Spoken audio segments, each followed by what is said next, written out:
Today, I want to talk about the biggest divvy in YouTube boxing. We've already done a video on this about Ryan Taylor, but there's also another YouTube divvy, and I wanted to do this video before the fight build-up, but we just didn't have enough time because of the sheer amount of stuff that we were covering on this channel. And speaking of which, thank you for all the support on all the recent videos. And for anyone who's interested, I actually uploaded a vlog yesterday. Me and my cousin went to the Misfits event and we had an absolute blast. So if you want to see a different format video, go and check that out. It's my first vlog, so show us some love. Before we dive into the video, I want to give some people a little business lesson. On my vlog, I've had a few people say, I can't believe that you paid for this, bro. I can't believe that you wasted your money. Dead emoji. Is it just me, or is the whole skull emoji a little bit overused now? A little bit played out? Grow up. So I just wanted to give some of you guys a little bit of a lesson on money. Now, let's say you went to the Misfit event. We know it costs money. You've got a job, you work your set hours, you get paid, you take that wage and you go and spend it on tickets. So as we can see here by my beautiful diagram, you've got you at the top, you get paid your wage, you buy your tickets. So you pay £300 for your tickets. Now I can see why people would be disappointed with the main and co-main event, especially if you're spending £300 a ticket. But here's the thing, my tickets were £300 to sit there and watch that event, but I didn't spend £300 on my tickets. This is how it works for me. I have a business, multiple businesses in fact. Them businesses pay me a wage. I then don't go into my wage and pay for the £300 ticket. Nope. I keep my wage to one side and my business pays for my tickets because I am going to the event, I am doing a vlog. So that vlog, that video is contributing towards my YouTube business. It is a tax write-off. It is a business expense. I do not use my money. So I go out, do a vlog. I am actually working on that night out. Therefore, my tickets are a business expense. I just wanted to give people that perspective because I did have quite a few people say, why would you even pay for this, bro? Well, I wouldn't if it was on £5.20 an hour. Anyway, on with the video. This lad, he is extremely dislikable, isn't it? He's a muppet. He is one of these lads who, because he's 6'4", 6'5", and got a bit of muscle on him and he can bully his way around in a fight, he thinks he's the man. He's one of these lads who needs a good, clean knockout. He needs to be KO'd. He's another one of these lads, like Ryan Taylor, who hasn't won a fight yet, is embarrassing with his technique. Yet, if you was to actually listen to him talk, you'd think that he is super skilled and super talented. He absolutely loves himself. You'll see what I mean in a minute. One thing that we all hate is people who lose and then still chat shit like as if they've won every single fight they've been in. Here's his losses. I want you to take a look at this guy because it's absolutely hilarious. We're not going super serious this week. I am still absolutely knackered from the weekend, so I just want to have a little good laugh, to be honest. And this lad is an absolute div, so I thought you'd appreciate this. Now, let's dive straight into why I don't like this lad. It all started when I seen this fight against Stevie Knight. Here's what happened. You fit in well. You got a huge Instagram following. Oh, yeah, big time. Yeah. But good opening round. And Knight's going to have to find some answers in between rounds.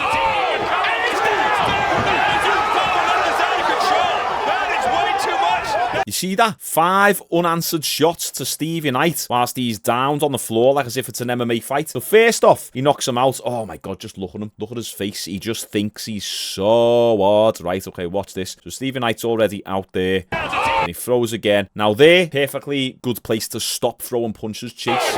And then watch. 1, 2, 3, 4, 5. 5 unanswered shots. Absolutely despicable. Now, sometimes what happens when people do stuff like that, because, look, it does happen, adrenaline takes over, you're in the moment, blah, blah, blah. Usually when you do it, people, like, instantly regret it, and they're like, oh, what have I done? Like, I didn't mean to do that. What does Chase do? Yep, that's it.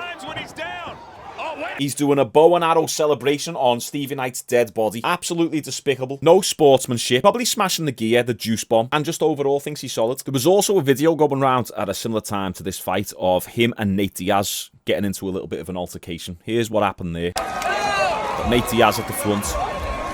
Details. So Nate Diaz stands up and throws the bottle at him.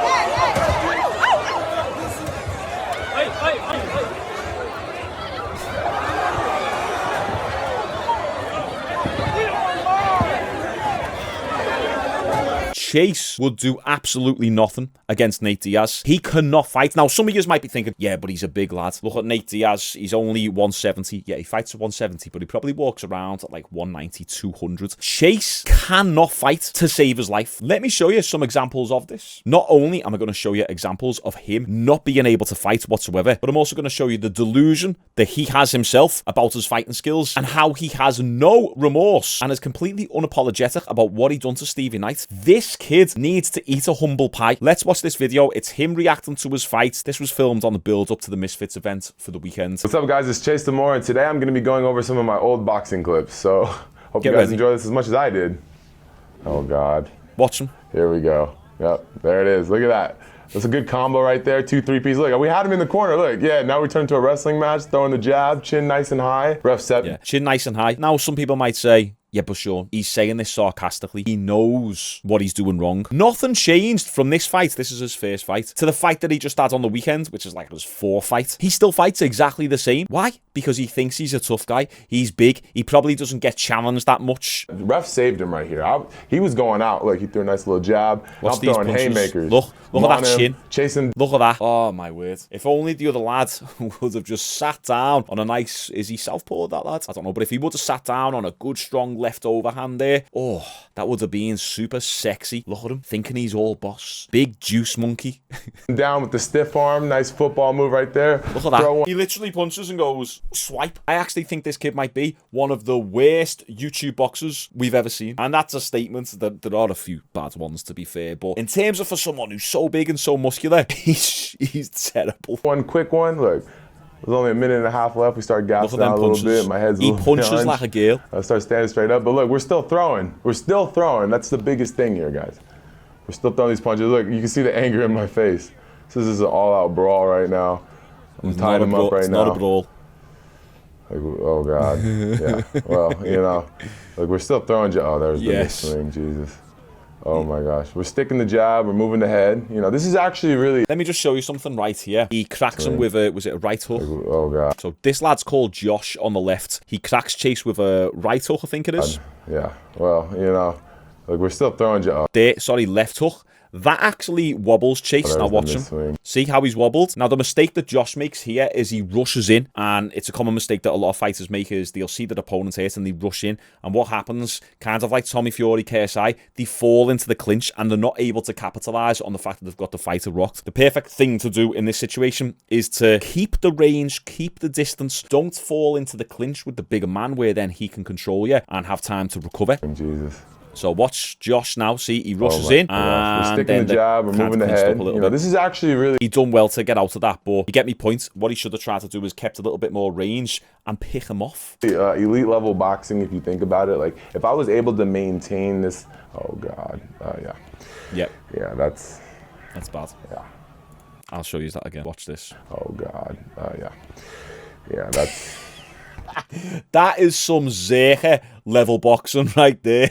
One more time. This. Oh God. Yeah. Hey. Yeah, that's... yeah. Not my proudest moment. But, yeah, his favourite punches the we go to the windmill. ropes, try to catch a breath here. Now, you know, we're still throwing. There was a little paw there, and now we're in the corner, and you know, my contacts started bugging out. And look, Josh. You know, I'm actually his daddy. Like, his kid is probably the same color as me because, you know, you don't ask questions you want to know the answers to. If he ever wants to run it back, I definitely want that one. Yeah, I'm coming for you, little bruh. You've lost every single fight, lad. Keep talking. This guy still boils my blood to this day. I would fight Josh Bruckner for free at this point, man. I can't wait. Well, that'd be good because then it wouldn't count on your records and you wouldn't be 0-5 then. This is like the beginning of my boxing career to now. And there's been no improvement. In this guy. Okay, Stevie Knight. Stevie Knight, great guy. Right, okay, so he says Stevie Knight, great guy. Okay, thanks, Chase. You've acknowledged that Stevie's a great guy. But some time removed now, was it like a year or so that it removed from this fight? Should have had some good reflection on this fight. You should really regret your actions, your ground and pound on him. Let's listen to how he interprets his actions here. He's actually not a bad boxer. I would say he's probably better than Josh, to be fair. Oh my God, look, we sent him into the ropes. I had to let him know. Just so you know, Stevie Knight actually broke down this fight. Chase stood on Stevie Knight's toes twice. That was ruled a push or a slip right there, but he had a knockdown earlier on in the fight, and you can clearly see Chase stand on Stevie Knight's toe, and his overhand right completely misses. Chase is acting here like he was tagging Stevie Knight left, right, and centre. He really wasn't. He had to feel my power. By the way, this kid has got zero power. For someone who's 6'4", absolutely juiced to the gills, he's got no power. Bobbing and weaving a little bit. He's throwing his little shots, but we get on him real quick. He's trying to slip. He can't get away from me though. Look, he's trying to run. Boom. Got him. Okay. Well, probably should have stopped, you know, throwing one or two of those 8 punches. And then we delivered the arrows. No remorse. Let's just move on from that, shall we? I probably should have stopped throwing 1 or 2 of those 8 punches. Lads, you threw 5 to Stevie Knight's face when he was flat out on the canvas. There is no regret. 2 of those 8 punches. And then we delivered the arrows. And then we delivered the arrows. Not like, oh, Stevie, sorry about that. I shouldn't have done that. A little bit disrespectful. My apologies. He's a great guy. I'm a different guy now. I've grown from it. Nope, none of that. Not my brightest moment, you traditional boxing fans out there. But hey, listen, if this was MMA and that was Francis Ngannou, you know. The whole, if this was MMA, I would have dominated. It's not MMA though, is it? It's boxing. Okay, how about this, Chase? Me and you want some training again. We'll arrange a boxing fight. We'll even have a spar, right? But it's strictly boxing. So we've just got a box. We can have the rules in place. We can put 10 or 20k down. But then in the middle of the fight, I'm going to hit you with a head kick. I'm going to spin and back kick you to the ribs. I'm going to snap your ACL with a nice oblique kick. It's boxing for you, but hey, in my mind, if it was MMA, I'd dominate. So how about we do something like that, eh? Absolute nonsense. I hate the arrogance in these fucking kids. So I had to go slay the demons in Stevie Knight's dreams. What's he talking about? Idiot. Yeah, there it is. Boom. Yeah. Boom, yeah. The grounded down is crazy. The grounded pound is crazy. Not like, sorry about that. I say that this kid needs to eat a humble pie. He's ate 4 of them so far, and he still acts like this. This is him after 3 or 4 fights and not winning a single one. Like, where do these kids get this false, unjustified confidence and ego from? Probably because they've got a few million TikTok followers and a few million YouTube subscribers. I'm telling you, social media gives people such an inflated sense of self. They think that they're absolutely special. I had quite a lot of you guys on my vlog yesterday say that, oh, Shaun, you seem down to earth, you seem normal, you seem like a decent guy to hang out with. Yeah, because I'm not a social media influencer. I'm just a regular lad. I've got a couple businesses. I like making content, talking about fighting, talking about fitness, talking about life. I'm just normal. And no amount of subscribers or followers are going to change that. These kids grow up and are exposed to social media from such an early age. It defines them. It's a part of their identity. They need to have such a bravado and fake persona about them. Imagine if he actually apologized and went, oh, sorry, Stevie Knight. You know that really he knows he should. It's just he can't bring himself to do it because he probably perceives that as being weak. Ground pound is crazy, man. Okay, sound. We'll see how crazy my head kick is on you if we have a boxing fight. Yeah, I can see why the coaches would get a little bit cheesed about that. Not gonna lie. Maybe the arrows was just a little bit overkill. Should have shot, maybe 2 instead of 3. Just when you thought he was going to actually recognise it. Maybe the arrows was a bit overkill. I should have only shot 2 instead of 3. I get it. He's trying to be funny. That's great. But do you think it's funny for Stevie Knight, who's probably walked away from this with a concussion in a boxing fight? He didn't know he was getting into an MMA battle. Oh, Alan Belcher. Okay, all right. I had 24 hours to get ready for this fight. I didn't know where my cardio and conditioning was, but when you're the champ and you're the greatest ever... Just so you know, his cardio and conditioning is always terrible. Even in his fight on the weekend, he gassed out. Well, so did Tempo as well. He always gasses out. You accept every... Okay, yeah, that's a good jab. We're keeping him away.